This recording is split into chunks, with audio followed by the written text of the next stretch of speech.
Hai semuanya, Assalamualaikum warahmatullahi wabarakatuh. Kami dari kelompok 2, dari kelas 11 IPA 2 akan menjelaskan penjelajahan bangsa Spanyol dalam menjelajahi samudra. Sebelumnya, kami akan memperkenalkan anggota kelompok kami. Yang pertama ada Raffi Satria, yang kedua ada Alivia Putri, yang ketiga ada Putri Dwi Handayani, yang keempat ada Pradila Subarman, dan yang kelima ada Holil Ismail. Happy watching! Nama saya Alivia Putri. Di sini saya mau menjelaskan pengertian kolonialisme dan imperialisme. Yang pertama ada pengertian kolonialisme. Kolonialisme adalah sebuah sistem di mana suatu negara menguasai rakyat dan sumber daya negara atau daerah lain untuk mendapatkan keuntungan yang sebesar-besarnya. Kolonialisme ini sama dengan kegiatan penjajahan, yaitu untuk menguasai sumber daya dan segala kekayaan alam yang ada di wilayah tersebut dan dilakukan dengan cara paksa. Kolonialisme umumnya dilakukan oleh negara-negara yang memiliki kekuatan militer kuat seperti Portugis, Spanyol, Belanda, dan Inggris. Yang kedua ada pengertian imperialisme. Imperialisme adalah usaha untuk menguasai negara lain untuk memperoleh keuntungan atau kekuasaan dari negara yang dikuasainya. Nah, perbedaan kolonialisme dan imperialisme ini, kolonialisme pada umumnya tujuannya untuk mencari sumber daya, kekayaan alam, tenaga kerja, dan lain-lain. Sedangkan imperialisme mereka lebih mengutamakan untuk menguasai atau untuk menanamkan kebudayaan, adat istiadat, dan cara hidup negara yang menjajah untuk negara yang dijajah. Lalu ada macam-macam bentuk kolonialisme dan imperialisme. Yang pertama ada bentuk kolonialisme, yaitu koloni eksploitasi, adalah penguasaan suatu wilayah dengan cara memeras tenaga penduduknya. Nah, koloni eksploitasi ini biasanya para penjajah memeras tenaga pribumi dengan cara kerja paksa, tanam paksa, kerja rodi, dan lain-lain. Selain memeras para tenaga pribumi, mereka juga memeras kekayaan alam. Lalu yang kedua ada koloni penduduk, yaitu penguasaan suatu wilayah dengan cara mengusir masyarakat pribumi yang kemudian digantikan oleh pendatang dari negara penguasa. Yang ketiga ada koloni deportasi, yaitu suatu wilayah koloni yang dijadikan sebagai tempat pembuangan narapidana yang tidak dapat ditangani oleh pemerintah. Narapidana yang dibuang di sini biasanya adalah narapidana yang dijatuhkan hukuman seumur hidup, sehingga pemerintah tidak ingin menanggung seluruh biaya hidupnya. Jadi mereka membuang narapidana ini ke wilayah koloni untuk dijadikan tenaga pekerja tanpa upah. Lalu ada bentuk-bentuk imperialisme. Yang pertama ada berdasarkan waktunya. Ada imperialisme kuno, muncul sebelum revolusi industri di Inggris yang terdorong oleh 3G, yaitu Gold, Gospel, dan Glory, di mana para bangsa Eropa ini mencari wilayah atau daerah untuk dijajah. Nah, tujuan mereka untuk menjajah daerah itu adalah untuk mencapai kejayaan, mencari kekayaan, dan juga untuk menyebarkan agama. Lalu yang kedua ada imperialisme modern, muncul setelah revolusi industri, terdorong karena faktor ekonomi dan kebutuhan industri pada waktu itu. Nah, revolusi industri mengakibatkan pasar-pasar Eropa membutuhkan bahan mentah untuk mengembangkan perekonomiannya, sehingga bangsa-bangsa Eropa mencari daerah atau wilayah yang memiliki sumber bahan mentah yang berlimpah. Nah, imperialisme modern ini dipelopori oleh negara Inggris, sedangkan yang tadi imperialisme kuno itu dipelopori oleh negara Portugis dan Spanyol. Yang terakhir ada imperialisme ultramodern, terjadi setelah Perang Dunia Kedua hingga saat ini. Nah, imperialisme modern ini dia lebih mengutamakan untuk menguasai ideologi, psikologi, dan juga mental. Lalu ada imperialisme berdasarkan tujuan. Yang pertama adalah imperialisme politik untuk menguasai seluruh kehidupan politik suatu negara. Yang kedua ada imperialisme ekonomi untuk menguasai sektor perekonomian negara lain. Yang ketiga, imperialisme kebudayaan untuk menanamkan nilai-nilai kebudayaan ke negara yang dijajah. Dan yang terakhir adalah imperialisme militer untuk menguasai suatu daerah guna kepentingan perang.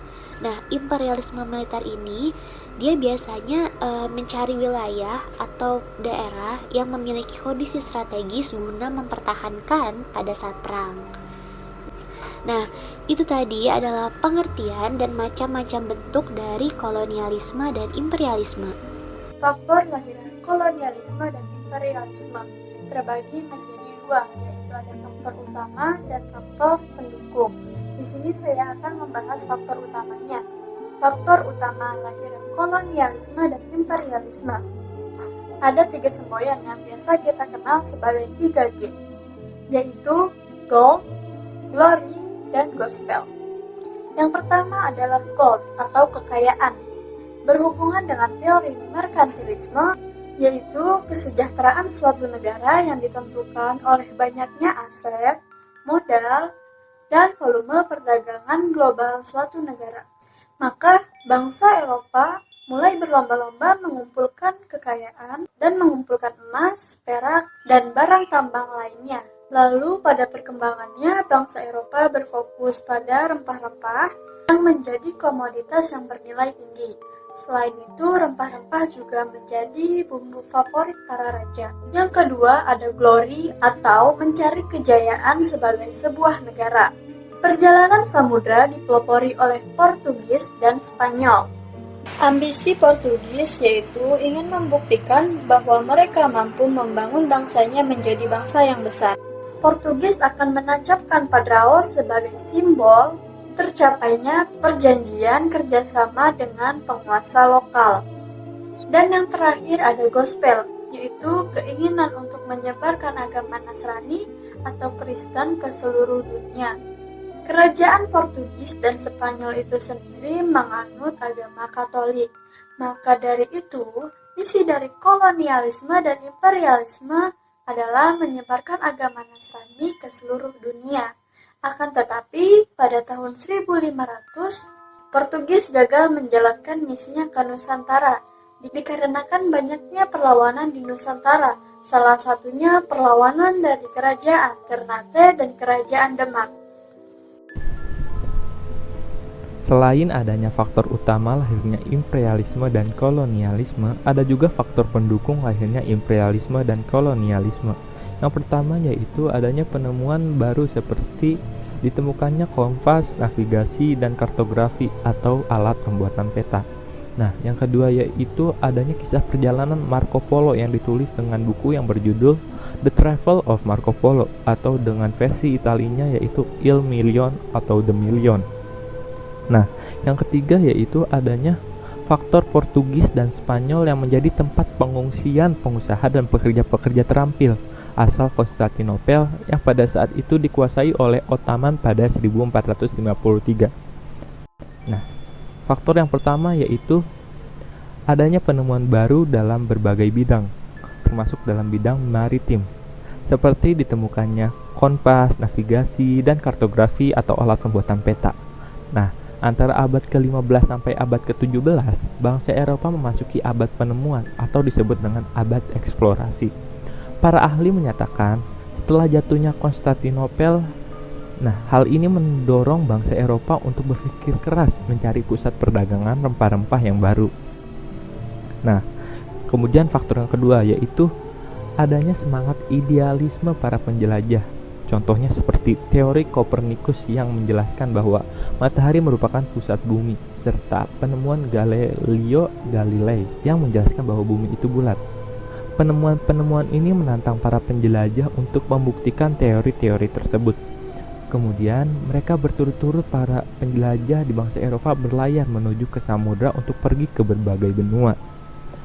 Nah, para penjelajah mereka semakin kuat karena adanya kisah perjalanan Marco Polo yang ditulis dalam buku yang berjudul The Travel of Marco Polo atau dengan versi Italinya yaitu Il Million atau The Million. Nah, Marco Polo menjelajah perjalanan sekitar tahun 1272 sampai 1297. Nah, Buku ini berisi tentang kemakmuran dunia timur seperti Asia, Persia, Cina, dan bahkan Nusantara. Nah, faktor yang terakhir yaitu adanya Portugis dan Spanyol menjadi tempat pengungsian pengusaha dan pekerja-pekerja terampil asal Konstantinopel, yang saat itu ketika Konstantinopel dikuasai oleh Ottoman pada 1453, sebagian dari ahli di bidang ekonomi mengungsi ke Portugis dan Spanyol. Nah, para ahli ini ternyata mengetahui seluk-beluk perdagangan di kawasan Asia, bahkan mereka ahli di bidang militer. Nah, informasi dari mereka membantu Portugis dan Spanyol melakukan perluasan wilayah ke benua Asia. Nah, itulah tadi 3 faktor lahirnya imperialisme dan kolonialisme. Saya Fradila Subarman, saya akan menjelaskan tokoh penjelajahan dari Spanyol. Yang pertama ada Christopher Columbus.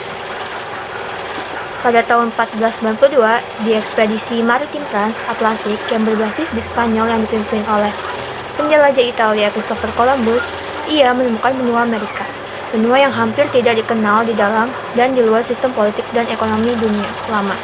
Beliau adalah salah satu penemu pertama yang menemukan rute ke benua Amerika.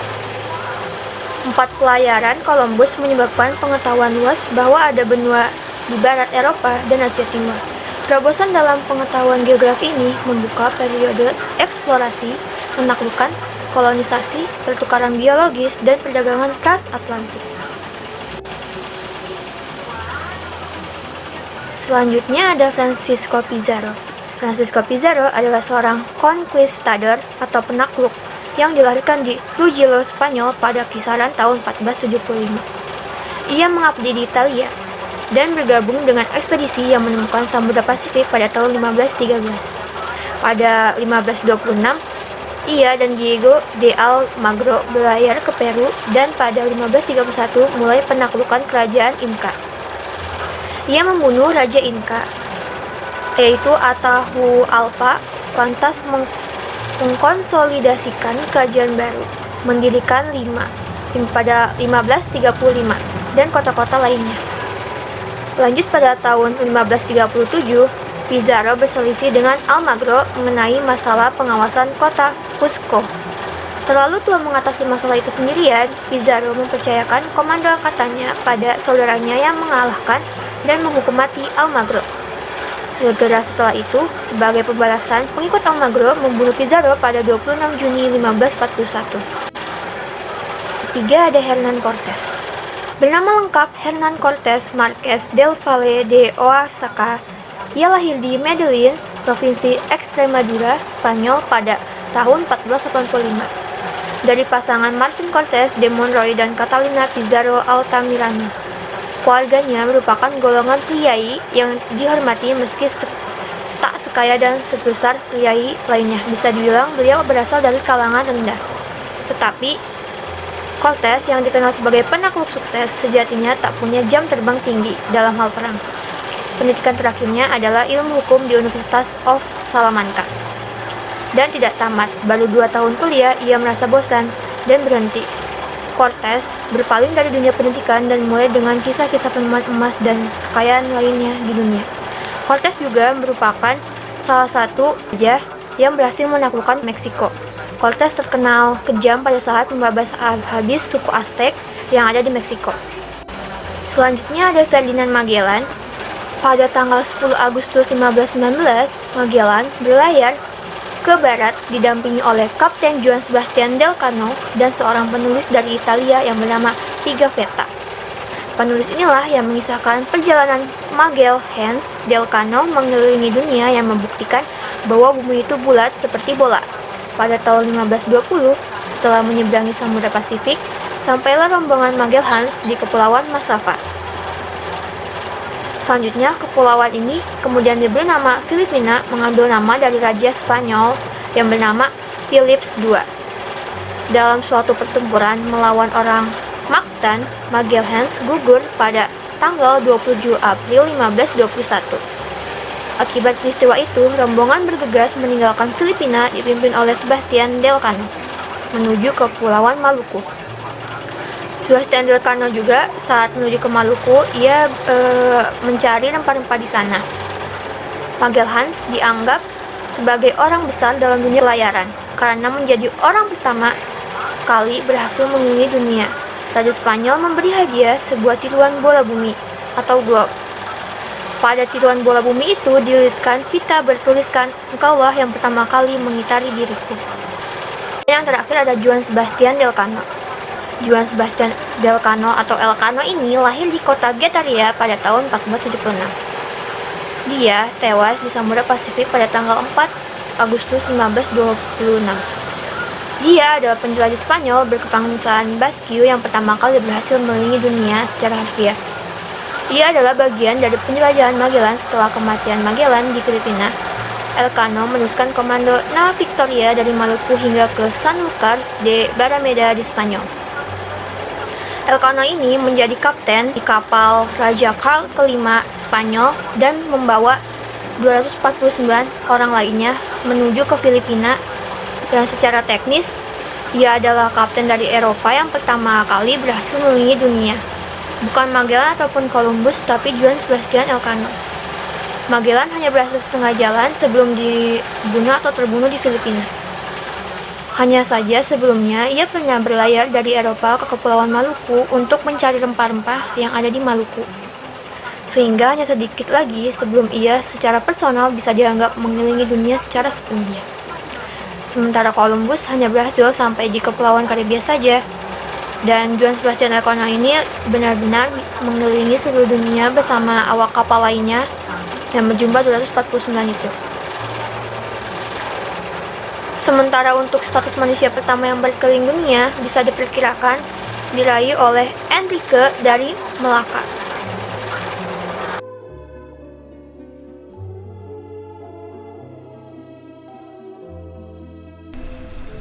Assalamualaikum warahmatullahi wabarakatuh. Nama saya Raffi Satria. Di sini saya dari kelompok 2. Di sini saya akan menjelaskan sub materi keempat. Di sini saya mendapatkan rute perjalanan bangsa Spanyol. Pertama saya akan menjabarkan 4 tokoh rute perjalanan bangsa Spanyol. Yang pertama, Christopher Columbus. Ini saya singkat aja. Columbus berangkat dari pelabuhan Paulus Spanyol pada tanggal 3 Agustus tahun 1492. Setelah itu dia berlabuh pertama di Kepulauan Kanari, lepas pantai Afrika. Terus berlanjut tanggal 6 September dengan berlayar ke arah barat. Selanjutnya dan sampai di Kepulauan Salvador yang dikira Columbus dan para teman-temannya adalah tanah India. Dan setelah itu dia kembali ke negerinya untuk membawa berita penting ini. Singkat. Selanjutnya, Columbus bisa lihat dari garis warna biru. Ini dimulai dari sini, pergi sini, dan berakhir juga di sini. Yang kedua, ada Pizarro, Francisco Pizarro tahun 1531 sampai 1533. Dia berangkat pada Januari tahun 1531 mulai dari Teluk San Mateo dan melintasi wilayah Coacu. Setelah mengetahui Isla Puna itu sekarang itu Ekuador. Dari pulau mereka pindah ke Tumbes itu Peru, dan dari sana ke Poitos. Untuk Poitos itu masih termasuk Peru ya, untuk memasuki lembah Chira, di mana Pizarro dengan pria-pria lainnya mendirikan kota pertama yang memberikan nama San Miguel. Pada tahun 1532 mereka pergi ke Cajamarca, dan di sana dia menjalin kontak dengan Atahualpa, penguasa Inca. Di sana dia mendapat konflik dengan penguasa tersebut, dan akhirnya Pizarro membunuh Atahualpa itu, dan Peru jatuh ke tangan bangsa Spanyol. Yang di sini Pizarro bisa lihat warna merah di sini ya. Dan ketiga yaitu Hernán Cortés. Hernán Cortés meninggalkan Kuba pada tahun 1519 dan pergi ke wilayah Yucatan di Meksiko. Dia datang ke Pulau Cozumel. Setelah itu berangkat ke Meksiko untuk memulai ekspedisi. Mereka turun di Tabasco dan bentrok dengan orang asli di sana. Pada tanggal 25 Maret tahun 1519 di Lembah Cynthia, itu masih Tabasco, mereka setelah menaklukkan orang-orang asli di sana, mereka pindah ke pantai Tlaxcala. Setelah berbagai konflik yang terjadi di Tlaxcala tersebut, Cortés berhasil membuat penduduk di sana tunduk pada Cortés. Cortés akhirnya melanjutkan perjalanannya untuk menaklukkan ibu kota Tenochtitlan, itu ibu kota Aztec. Setelah berhasil menaklukkan kota tersebut, Cortés diangkat menjadi gubernur dan mendirikan kota Meksiko, sekarang Meksiko. Yang keempat, Del Cano sama Magellan itu sama. Jadi dia mulai dari menyusuri Samudra Atlantik menuju Amerika Selatan, melewati Brasil dan Argentina, dilanjutkan ke Samudra Pasifik menuju Filipina. Targetnya menuju Maluku di Indonesia digagalkan oleh Portugal, dan akhirnya perjalanan dilanjutkan melalui rute Portugal, termasuk melalui Tanjung Harapan di Afrika Selatan. Di sini untuk Del Cano, Magellan bisa lihat warna garis hitam mulai dari sini, jadi yang ungu ini dia menyusuri South America dan berakhir di sana juga. Nah, sekian dari saya. Wassalamualaikum warahmatullahi wabarakatuh.